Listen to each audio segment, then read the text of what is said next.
Hola, hola, ¿cómo estás? Bienvenido a tu curso de geometría analítica. Me presento contigo, soy la profesora Daniela Hernández y será para mí un placer acompañarte. Así que bueno, comencemos con nuestra primera lección. En esta primera lección vamos a abarcar los conceptos básicos que nos van a servir a lo largo de este curso. Así que pues es una clase un poco sencilla, pero muy importante, ya que conforme vayamos avanzando, iremos dificultando más las cosas, así como combinándolas. Entonces, comencemos. Comienzo explicándote qué es el plano cartesiano. El plano cartesiano, como podemos ver, tenemos dos ejes, que sería el eje X y el eje de las Y. El eje de las X se les conoce como el eje de las abscisas y el eje de las Y como el de las ordenadas. En nuestro plano cartesiano tendremos algo que le denominaremos el origen. ¿Y qué es el origen? El origen no es otra cosa más que la coordenada 0,0. Justamente es el punto en el cual se intersectan nuestras dos ejes, nuestro eje X y nuestro eje Y. Tendremos de esta manera cuatro cuadrantes. En el primer cuadrante tendremos la componente en X de forma positiva, tanto la componente en Y positiva, es decir, a la derecha positiva y hacia arriba positivo, ¿va? Positivo a la derecha, positivo hacia arriba. Mientras que en el segundo cuadrante tendremos negativo en el eje de las X y positivo en el eje de las Y, ya que hacia arriba positivo y hacia la izquierda negativo. En el tercer cuadrante tendremos negativo, negativo, negativo a la izquierda y negativo hacia abajo. Y por último, nuestro cuarto cuadrante, que nos indica valor positivo en el eje de las X, ya que estamos hacia la derecha, y valor negativo porque estamos hacia abajo. Entonces repetimos rápidamente: primer cuadrante, positivo, positivo; segundo cuadrante, negativo, positivo; tercero, negativo, negativo; y el cuarto cuadrante, positivo, negativo. Vámonos con lo siguiente. Ahora vamos a hablar de algo que es la conversión de coordenadas de una coordenada rectangular a una coordenada polar. Si bien habíamos visto ahorita nuestro plano coordenado, nuestro plano cartesiano, también tenemos un plano polar. El rectangular es el que veíamos ahorita, normal, X y Y, pero ¿cómo es el plano polar? El plano polar es muy similar, solamente que se va viendo así como circulitos. Y esto es ya que tenemos justamente dos coordenadas, una coordenada que es el radio y otra que es el ángulo de inclinación. Entonces, cuando yo tengo mi coordenada, vamos a decir este puntito, pues yo me refiero justamente al ángulo de inclinación que va a tener, así como esta línea se le conoce como el radio, ya que es el segmento que va a ir del centro, o bien el origen, hasta tocar una de las circunferencias, ¿sale? Entonces algo así es nuestro plano coordenado en coordenadas polares. No trabajaremos mayormente ahí, solamente vamos a verlo pues para que no quede ahí como de, ay, no vimos ese tema. No, sí lo vimos, ¿no? Quede ahí como un precedente nada más, aunque trabajaremos mayormente en nuestro plano rectangular. Ahora, ¿cómo hacemos la conversión? Muy fácil. Para yo convertir de una coordenada rectangular a una coordenada polar, lo que yo tendría sería lo siguiente, y es que el ángulo θ, que es el que yo quiero encontrar, sería igual al arco tangente de la coordenada Y sobre X, que es lo que yo tendría originalmente, ¿verdad? Y mi radio sería igual a la raíz cuadrada de X cuadrada más Y cuadrada, que siguen siendo estas coordenadas. Y eso es porque justamente el radio, que es está formado de un ángulo de inclinación y por ende también puedo formar un triángulo rectángulo.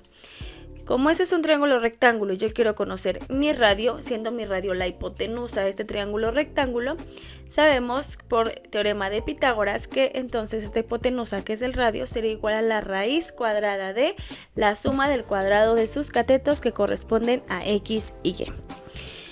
Mientras que el ángulo θ se calcula como el arco tangente de Y sobre X, ya que pues por razones trigonométricas la tangente del ángulo θ es igual al cateto opuesto sobre el cateto adyacente, donde el cateto opuesto es Y y el cateto adyacente es x, y sobre x. Entonces ya nada más despejando nos queda justamente que θ es igual al arco tangente de y sobre x. Continuamos con el ejemplo.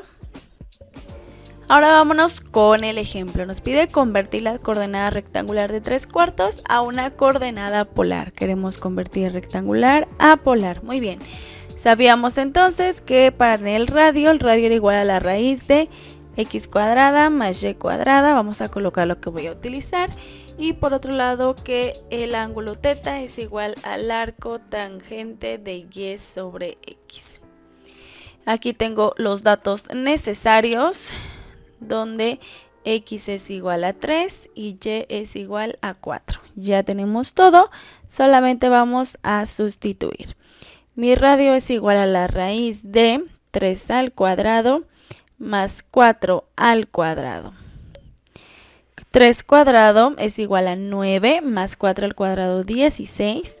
La suma de 9 más 16 sería igual a 25, la raíz de 25. 25 es una raíz exacta, por lo tanto el radio es igual a 5. Muy bien, ya tenemos radio, nos falta el ángulo θ. θ sería igual al arco tangente de y sobre x, donde y es igual a 4 y x es igual a 3.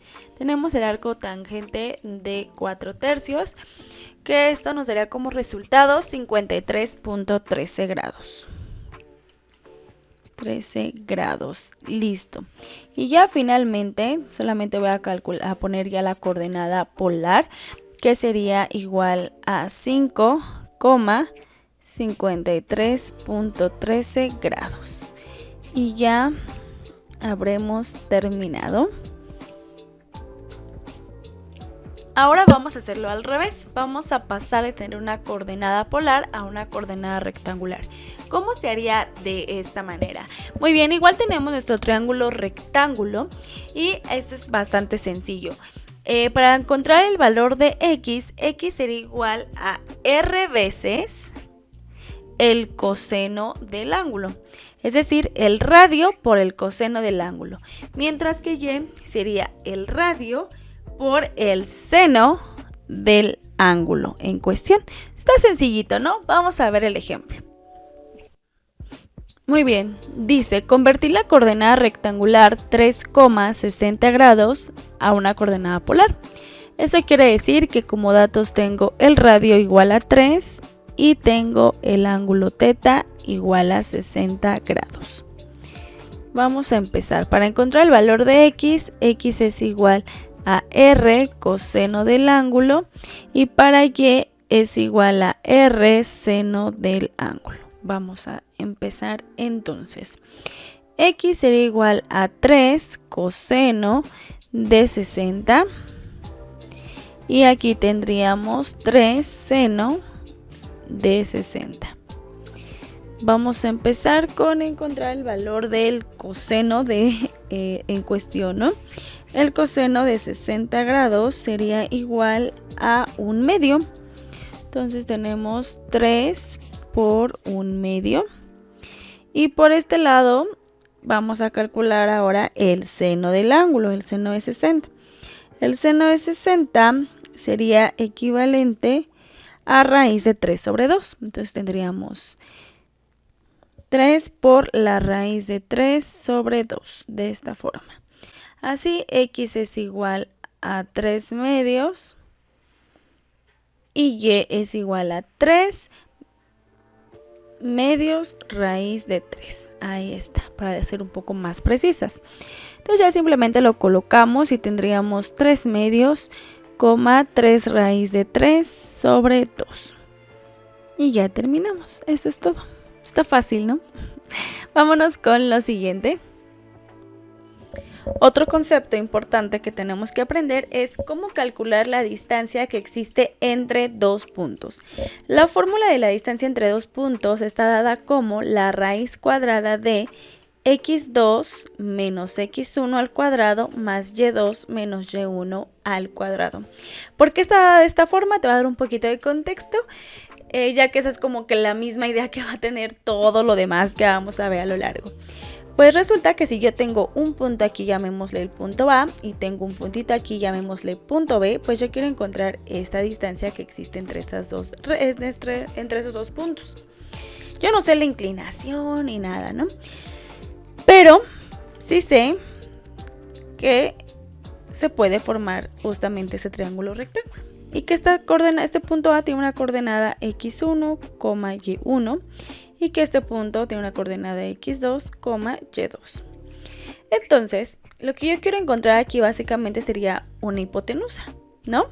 Entonces, yo conozco aquí un cateto, vamos a llamarle cateto, bueno, cateto así, ¿no? Y aquí conozco otro cateto. Y yo sé por Pitágoras que la hipotenusa al cuadrado es la suma del cuadrado de sus catetos. Si yo despejo esto, la hipotenusa sería entonces la raíz del cateto al cuadrado más el otro cateto al cuadrado, ¿cierto? Bueno, pues resulta que para yo tener este cateto, pues es una coordenada en X, ¿estamos de acuerdo, no? Entonces, para yo conocer qué distancia hay de aquí a acá, donde aquí justamente tengo x1 aquí en este punto y x2 acá, para saber cuánto hay de aquí a acá, cuál es la diferencia entre x1 y x2, pues justamente su nombre lo dice, x2 menos x1, yo conocería todo este cateto. Y para todo este sería muy parecido, pero con la y, sería y2 menos y1. Así es como surge esta formulita de aquí. Bueno, ya que dimos un poco de contexto de dónde salen las cosas, ahora sí vamos a aplicarla. Algo muy importante es lo siguiente, y es que esto x1, x2 y y1 y y2, yo lo puedo encontrar de forma arbitraria, es decir, que yo lo puedo colocar como yo quiera, como a mí me plazca, porque la distancia que hay del punto A, como que está aquí, al punto B, es la misma que si lo hago del punto B al punto A, pues es la misma distancia, ¿no? ¿Por qué digo esto? Bueno, porque a veces surge esta cuestión de, ay, pero ¿quién es quién? No pasa nada, tú lo escoges como tú quieras. Algo así muy importante, no quieras mezclar que le llames x1, y2, ¿verdad? ¿Cómo es eso? No, si le vas a llamar x1 con su y1 y x2 con su y2, ¿sale? Voy a escogerlo así, x1, y1 y aquí x2, y2, de forma en orden, digamos que así lo acomodé, pero recuerda, lo puedes hacer de la forma que tú quieras, la que te haga más fácil. Ahora sí, vamos a sustituir en la formulita. Sería x2, mi x2 es el 6, menos mi x1 es menos 2, entonces menos 6, menos de la fórmula, muy importante, menos de la fórmula, y luego coloco el menos 2, que es el signo del número, ¿va? No se los coman, no vayan a decir, como tiene este menos, no le pongo este, o al revés, no, se ponen los dos, una cosa es el signo del número y otro el signo de la operación. Luego más, ahora sí, y2 sería el menos 1, menos de la fórmula y1, que es menos 7, todo esto al cuadrado. Ahí está. Listo. Continuamos, la distancia es igual a la raíz de 6, menos por menos se vuelve más, 2 al cuadrado más menos 1, menos por menos se vuelve más, 7, todo esto al cuadrado. Esto será igual a la raíz de 6 más 2 son 8, 8 al cuadrado, más menos 1 más 7, menos 1 más 7 serían 6 al cuadrado. Distancia igual a la raíz de 8 al cuadrado, 64, más 6 al cuadrado, que son 36. Esto nos daría en total 64 más 36 es igual a 100. Nos queda una raíz cuadrada exacta, entonces por lo tanto la distancia en este ejemplo sería igual a 10 unidades. Y ya quedó.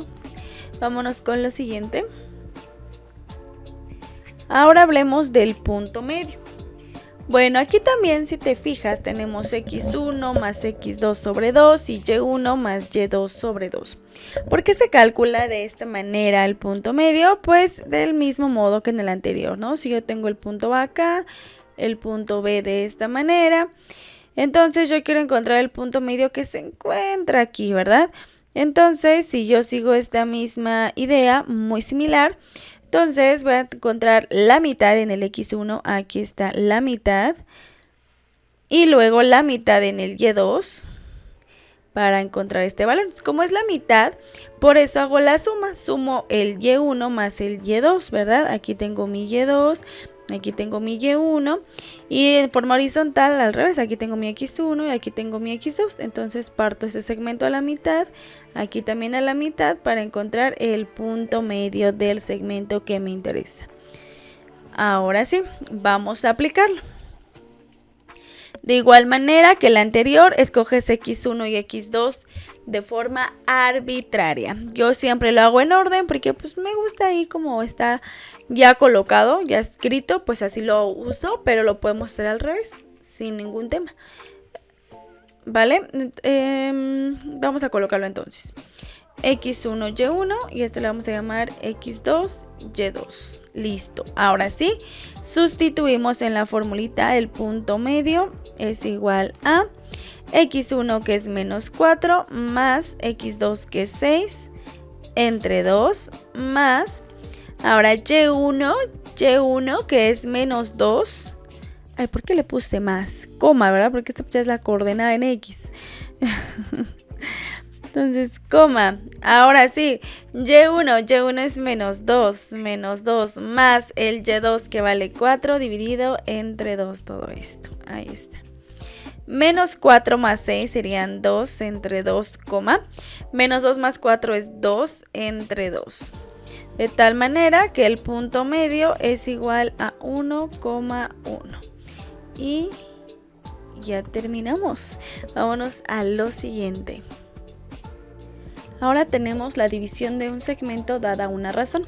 Este es muy parecido al punto medio, la diferencia está en que aquí no lo vamos a partir exactamente a la mitad, sino que lo vamos a dividir, no sé, en cuartos, en tercios, en quintos, dependiendo la razón.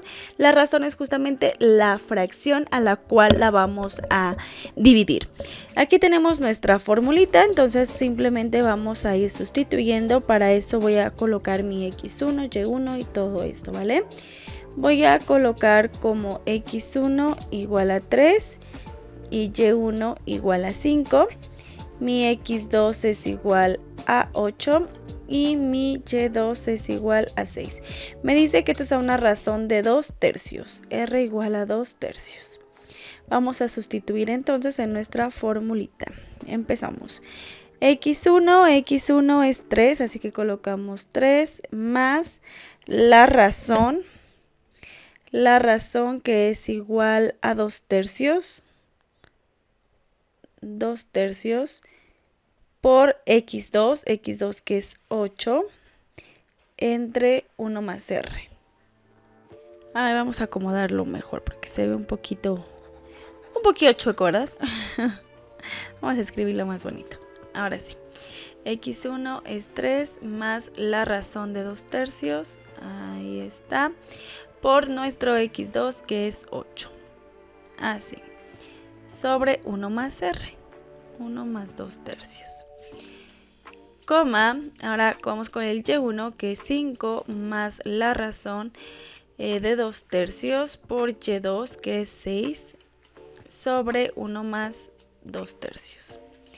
Aquí lo importante o la dificultad está en la fracción, entonces hay que desempolvar nuestros conocimientos de fracciones porque si no vamos a batallarle bastantito, ¿sale?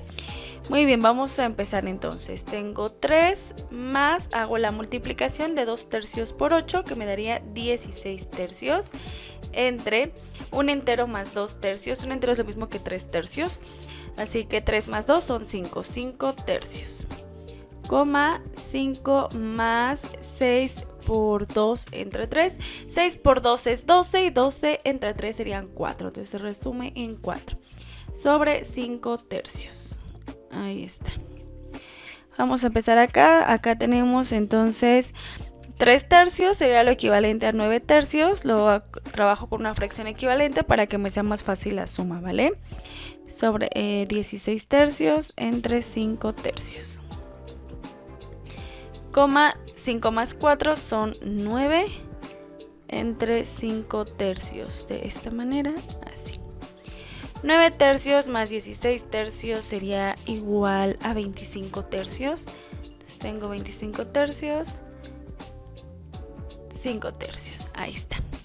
Coma 9 sobre 5 tercios, hacemos el sándwichito de esta forma, ¿verdad? 9 por 3, 9 por 3 entre 5 por 1. Así, nada más. Hacemos aquí también sándwichito de esta manera, entonces nos quedaría como, vamos a colocarlo, 25 por 3 entre 5 por 3. Ahí está. Coma 9 por 3 son 27 sobre 5. Ahí estamos. 3 con 3 se van, 25 entre 5 serían 5, entonces nos queda 5,27 quintos y ya quedó. Listo. Y ya por último en esta lección hablaremos sobre la pendiente. ¿Qué es la pendiente? La pendiente es qué tanto está inclinada una recta, un segmento, y se calcula como y2 menos y1 entre x2 menos x1. Lo hacemos de forma arbitraria, x1, y1, x2, y2 y sustituimos en la formulita que está muy sencillita. Empezamos, la pendiente es igual a y2, que sería 1, menos y1, que es menos 5, colocamos el menos de la fórmula y aparte el menos 5, entre x2, que es 2, menos x1, que es 12. Nos quedaría arriba como 1 más 5 entre 2 menos 12, lo coloco una vez más. Esto sería 6 sobre 10, lo que sería igual a 3 quintos. Entonces la pendiente aquí es igual a 3 quintos. Y bueno, finalmente hemos llegado al final de esta nuestra primera lección. Aquí nada más vimos algunos ejemplos para ver cada uno de los temas. No lo hemos visto tan aplicado ni a problemas más elaborados. Eso lo iremos viendo poco a poquito. Espero verte en la siguiente lección. Cuídate mucho. Bye bye.